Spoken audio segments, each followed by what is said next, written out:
Today, I'm going to be presenting my strategic plan for Peloton and the Theo Von and Dana White Backlash by Charles Hardin. That's me. We're going to start with our client information. Peloton is a health and fitness company specializing in at-home workout equipment such as treadmills, stationary bikes, and the company's mission, stationary bikes and other products such as that. So the company's mission is to use technology and design to connect the world through fitness, empowering people to be the best version of themselves anywhere, anytime. The company's mission and value statements are to put members first, operate with a bias for action, empower teams of smart creatives, be the best place to work, and have the ability to go far together. Peloton was founded in 2012 and started production in 2014 after listing its first bike on Kickstarter in 2013. Things grew steadily up until they filed for an initial public offering in 2019. At the time, it was the third worst trading debut for a major IPO since the financial crisis of 2008. Peloton took another hit in the fall of 2019 after releasing an advertisement that was viewed as sexist and outdated, causing stocks to plummet by 9%. Peloton saw its best year yet when the pandemic hit in 2020, with the company's market value reaching $34 billion. Peloton reached its first billion-dollar quarter in 2021, and things were running smoothly until a child tragically died on one of their treadmills. Now that the pandemic has subsided, Peloton struggles to find their footing amongst a variety of reputational hits involving the deaths of popular television stars and other things. Statement of problem or opportunity. Peloton sponsors a variety of different entertainment mediums, one of those being a podcast, and the company is facing extreme backlash after attempting to persuade the host to remove one of his episodes. The extremely popular podcast, this past weekend, hosted and created by comedian and actor Theo Von, recently had on Robert F. Kennedy Jr. as a guest. Shortly after posting this podcast to YouTube, Peloton confronted the comedian, requesting he take the episode of the podcast down as they do not agree with his politics and therefore don't want their name attached to anything with his. Theo then shared the fact that they were attempting to bully him into taking it down on a later episode of the podcast with guest Dana White, owner of the UFC, who proceeded to boycott Peloton and request that his 8 million plus Instagram followers do the same.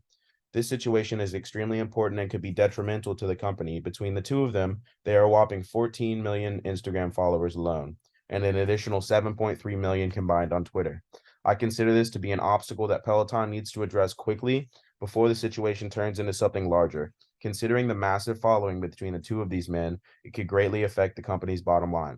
In the next week, I would suggest we go over the contract between Peloton and Theo Von's podcast to see if the request to take down the episode was founded contractually. For our SWOT analysis, we have our strengths, which is going to be high quality exercise equipment, unique and recognizable branding, a public company with a board, resources, and a large number of loyal employees. Our weaknesses are a history of reputational damage, a fitness niche that doesn't expand into other areas of exercise, recalls have greatly decreased, production ability. Opportunities are it's a huge industry with many avenues to explore, tapping into interested overseas markets, explore new technologies to gain an edge on competitors. For threats, expansion in existing competitors such as Echelon, industry price point exceeding competitors, political support will alienate customers who disagree. For our target publics, we have customers. The current customer psychographic is upper middle to upper class fitness enthusiasts who enjoy at-home guided workouts. The second customer are those that are the secondary customer are those that the products at gyms and hotels or any other third-party business. Potential customers are those looking to improve their health in a comfortable and welcoming environment using industry-leading equipment. Producers, being a publicly traded company, the producers are our shareholders and anyone who has something to lose if the company goes under. Enablers are our fitness magazines, websites, and social media influencers, and are the main public that need targeting. These can be the major opinion leaders that push the company in the right direction. Our limiters are competitors such as Echelon, a similar fitness company specializing in stationary bikes at half the cost of Peloton and endorsed by Dana White, which is a hostile force, as a comparable replacement. Other stationary bike and fitness companies looking to poach customers, and backlash from Theo Von's peers in the community that may support his stance. An efficient journalist and communicator will be needed to spread the message to our public, and I feel Jessica Need, a New York-based fitness editor for Women's Health, would be perfect for the task.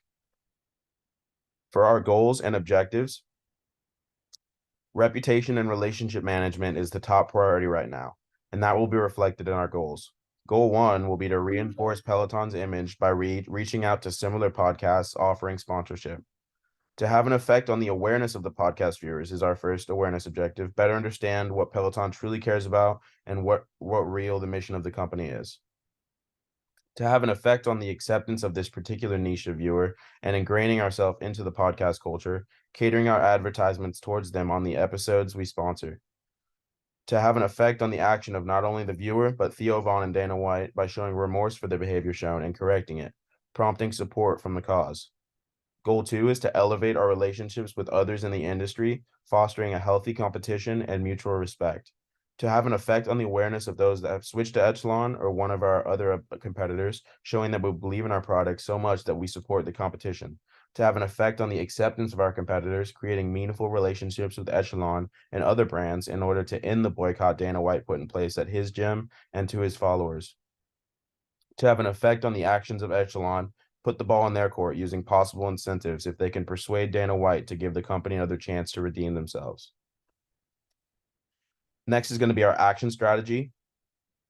Considering the less than stellar reputation the company has gained in the last 3 years, I feel the best course of action would be to endorse the proactive action strategy of forming an alliance, or when 2 or more organizations join together in a common purpose, with a more upstanding company in the industry in order to boost how our target public see us and mend important relationships that have been tarnished. Continuing with the idea from our second strategic goal, I believe Echelon would be the best fit for this alliance, as it would allow us to compound our influence and offer real opportunity for strategic communication initiatives that would greatly increase the connection to our key publics in a meaningful and honest way. In addition to this alliance, I feel the company would be remiss in not acknowledging the reason for this change of pace. Therefore, the vocal commiseration strategy of concern an organization expresses that it is not indifferent to a problem without admitting guilt would go a long way in the eyes of our publics and greatly supplement our alliance. I will be appealing to the reason of our enabler and producer publics, which is Logos, by using a policy proposition to encourage the idea of growth, and a new course of action for the company. And an example of enabler would be Peloton is and always will be a work in progress. We strive to do our best to stay neutral in things outside of our focus, and as a result of recent events, have decided to update our policies to reflect these statements. A producer example would be, after careful consideration, we feel a policy change is the best course of action to ensure something like this can never affect our share price so drastically again. It is time to focus on what we started this company for to begin with, using technology and design to connect the world through fitness. For our customer public, I suggest using their virtue of loyalty, which is pathos, and reassuring them that we are the same company they know and love, and they will not regret sticking with Peloton as opposed to competitors. An example for the customer would be, dear valued customers. Words will never be able to describe how grateful the Peloton family is for your years of loyalty and allowing us to grow into the company we are today. In light of recent events, we would like to ensure that you have no ill will toward anyone at the UFC nor Theo Von, and hope you will stick with us. The limiters will be greeted with a remorseful message that shows that Peloton has made a mistake and vows to do better in the future. An example of the limiter might be, this country was built on the freedom to express yourself in any way you see fit. And by trying to censor someone we approached to promote our brand was flat out wrong. From everybody over at Peloton, we hope we can put this behind us and move forward working with one another for years to come. For our tactics, I feel the best tactic to use in support of the policy proposition strategy for the enablers would be a computer-based media approach. The reasoning being that giving them a specific message to relay on their respective websites would greatly boost visibility of what Peloton is turning into.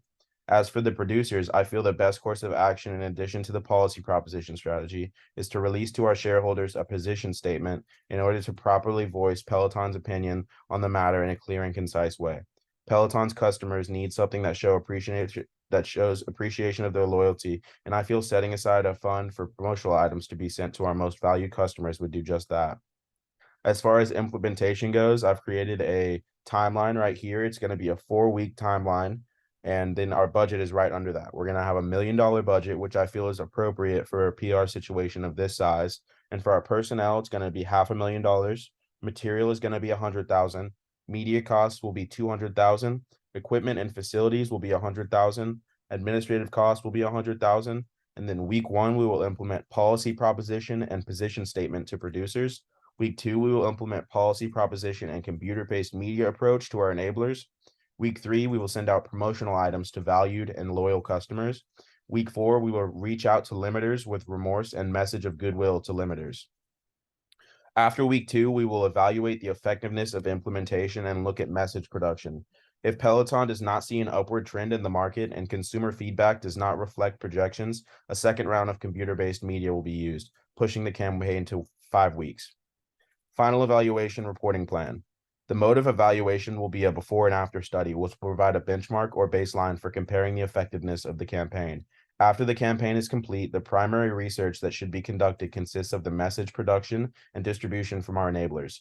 And customers will be evaluated to better understand the message exposure to our key publics and the engagement as a result of our strategies and tactics. This should all be done within 7 days of the completion of implementation to allow for the most accurate data. Social media should thoroughly be checked for audience feedback and engagements with the word Peloton. I hope to answer questions such as, did the campaign effectively change the opinions of UFC and podcast fans that were boycotting Peloton? Did I properly engage with our enablers in order to increase visibility of the company's new stance? Have our limiters accepted our remorse and continued a relationship with Peloton? Have our producers lost or gained profit as a result of the campaign? Are our customers satisfied with their promotional items? For my conclusion, while this was not a public relations situation that was the end-all be-all of the company, it was a substantial setback considering the company's history, and I feel an adequate job was done in support of Peloton. Thank you for your attentiveness during my presentation. And this is the hyperlink right here that I used. Thank you for listening. Have a nice day.